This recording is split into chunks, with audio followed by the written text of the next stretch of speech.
Your Excellency, thanks so much for joining CNBC. Why don't you walk me through how the meeting between President Biden and the Crown Prince of Saudi Arabia went yesterday? It went very well, and it was very comprehensive, and it covered all of the issues that are of importance, and that has been reflected in the various statements put out by the two sides. The President brought up the issue of Jamal Khashoggi, as you mentioned, and His Royal Highness's response was that this is an issue that is tremendously painful for Saudi Arabia, that we dealt with this matter, that it was investigated, that it was referred to the courts, and that the courts issued verdicts against the accused, and a number of them have been sentenced to serve time in jail, and they're doing so as we speak. So we took action. The people were punished, and that Saudi Arabia put in place mechanisms to ensure that this doesn't happen again. And the Crown Prince made the point that mistakes happen in many places. The year Jamal Khashoggi was murdered, a number of other journalists were murdered around the world. What has happened in dealing with them? The mistakes are made, including by the United States. We all recall Abu Ghraib, and His Highness made the point that the United States investigated, held people responsible, and put in place mechanisms to ensure that it doesn't happen again. This is what civilized countries do. Unfortunately, there are mistakes that are made by other countries where people don't do what needs to be done, and that's not the case of Saudi Arabia. We have a recent case that His Royal Highness brought up, the killing of the Palestinian American journalist in Israel, and the question was, what is the United States doing about it, and what are others doing about this case? So mistakes happen, unfortunately, in many places, and the key is how you deal with it. And in Saudi Arabia, we have taken very serious steps and very effective steps to not only deal with it, but also put in place mechanisms to ensure it doesn't happen again. So you'd say the United States and Saudi Arabia today are on the same page?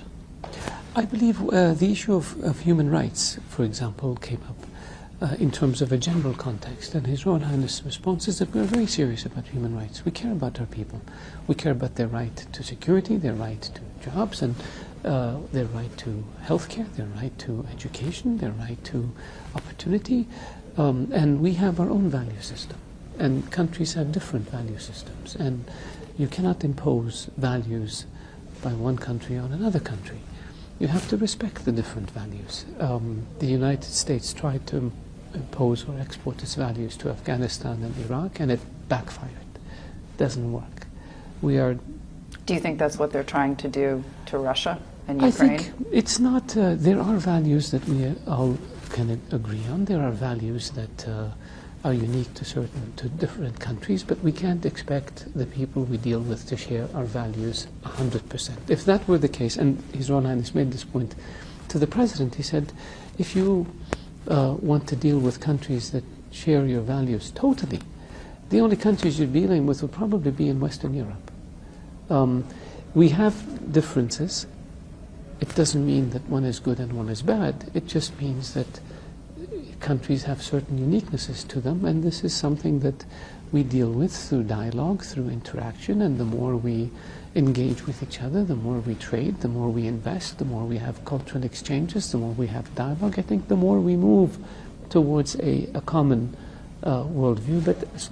But until we get there, we each have to respect our different values and our different cultures. Earlier today, the Crown Prince reiterated that when it comes to energy policy, rational policies are needed in order to avoid further global inflation. When you look at the West's response to the Russian invasion of Ukraine, are you worried about the hit that the global economy is taking as a result of the West's actions? Because more and more sanctions, now we're talking about a cap on Russian oil prices. I mean, how worrying is this to you?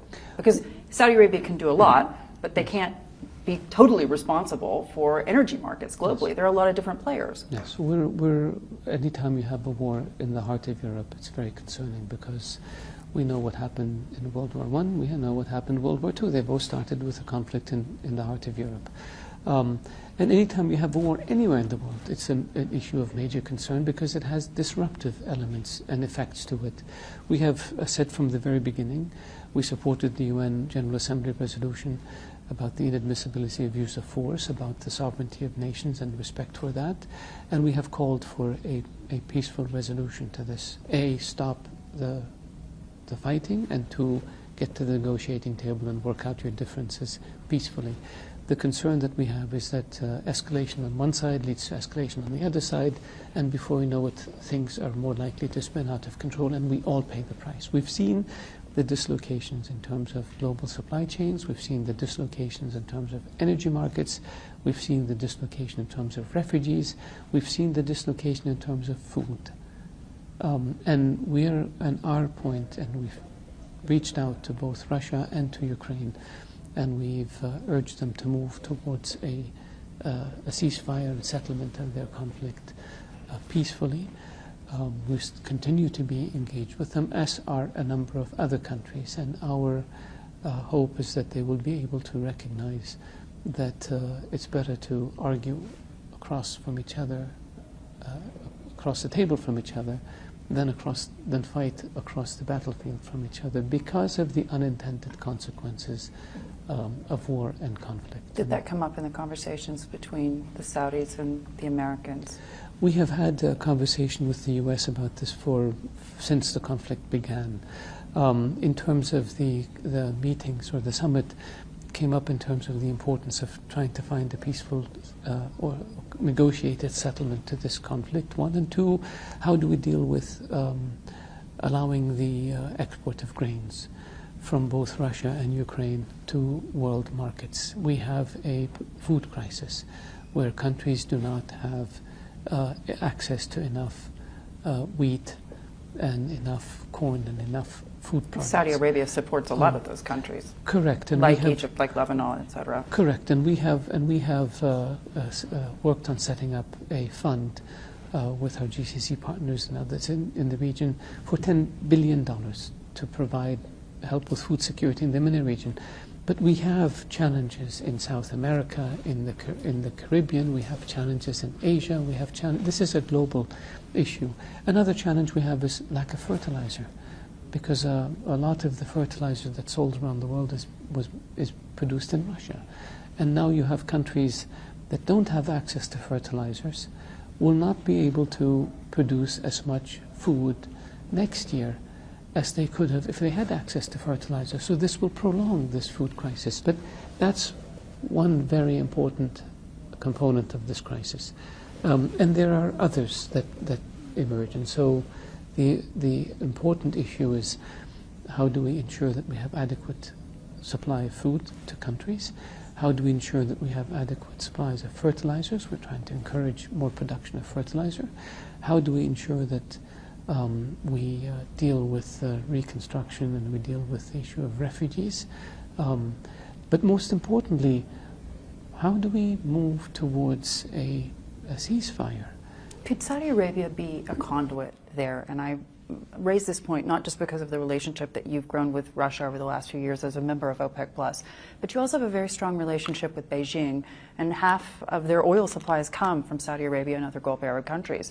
So it leads one to wonder if Saudi Arabia couldn't really be an interlocutor in some of these conversations, some of these problems where you have West versus China, yes, West versus Russia. Yes, what is the Saudi role in your view? We try to do that, and because of the importance of it. We are a player on the global economic system, and we are a player in the global political system.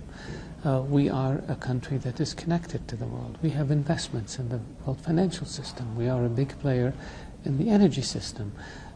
We are the birthplace of Islam and custodian of the two holy mosques, so we have a central role in the Islamic world, to which 1.7 billion Muslims belong. These are all, we are right next to three of the world's most strategic waterways: Strait of Hormuz, Bab el-Mandeb, the Suez Canal. We straddle virtually three continents: Asia, Africa, and Europe. So we are important as a transportation hub. So what happens in the world has an impact on us. Stability and security in the world means you have the ability to trade and prosper, and we benefit. Instability in the world means you disrupt trade and commerce, and you diminish prosperity, and it impacts negatively on us. Wars are terrible. They're the worst in terms of impact for trade and investment and prosperity. So we have been reaching out and engaging with Russia and with Ukraine to try to see if we can find common ground, and we have done this also in partnership with our GCC allies. We have done this in consultation with our Western allies. Any progress? You have to keep trying, and I think a number of other countries have tried, and we can't give up. We have to continue to see what we are available. We can't force a settlement on either sides, but we say to them, look, we're a country that has good relations with both sides, and we are prepared to act as a bridge or a facilitator for you to try to overcome your differences through negotiations rather than through warfare. So that's in terms of Ukraine. In terms of the issue with China, we have, again, we see that the conflict with China is disruptive to the world, and we believe that we want to make sure that there are no misunderstandings or miscalculations that end up leading to the law of unintended consequences. And we believe that the integration of China into the global economic system is important to the stability of the system, and we believe that trade, especially open trade, and human history and economic history has shown us that if you remove trade barriers and you enhance trade, everybody benefits.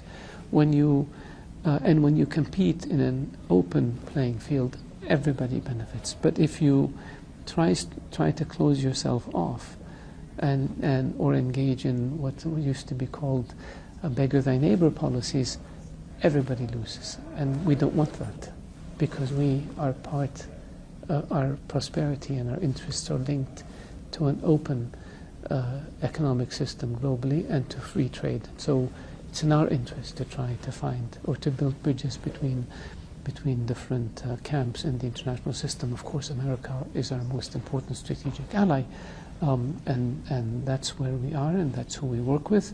But that doesn't mean we cannot try to use our relationships with other countries to try to help narrow gaps.